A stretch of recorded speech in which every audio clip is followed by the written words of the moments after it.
Welcome to Specto Technology. In this video, we'll guide you through setting up, mounting, and powering your Svantek SV307A noise monitoring station, including how to connect it to solar power. By the end of this video, your station will be fully prepared for reliable, long-term noise monitoring in the field. Let's begin by opening the carrying case. There are two locking tabs, one on each side. Pull them toward each other to unlock the case. Inside, you'll find the security screw, an Allen key, and the solar connector cable. Remove these items, then close and lock the case to keep it secure while you work.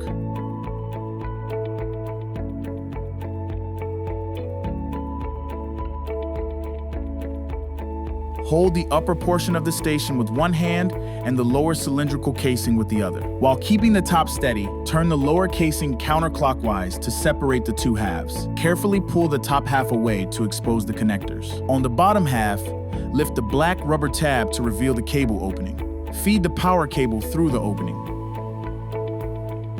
Align the red dot on the power cable with the red line on the SV307A's left connector and push firmly until it clicks into place. Once connected, slide the station back into its casing and wrap any excess cable around the black rubber tab to protect the connection from the weather.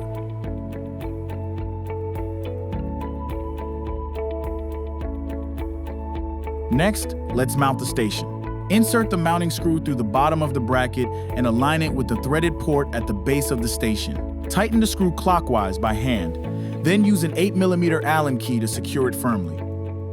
Now, separate the lower casing again and power on the station by pressing the shift and start-stop buttons together. Note, if power is available from the solar panel, the station will power on automatically. The display will show a loading screen as the station starts up.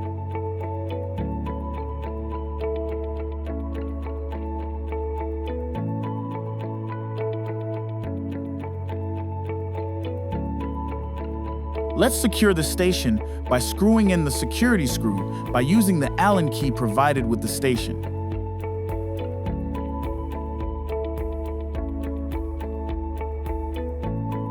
Next, connect the solar panel. Attach the positive cable from the station to the positive output on the solar panel. Then connect the negative cable from the station to the negative output on the solar panel.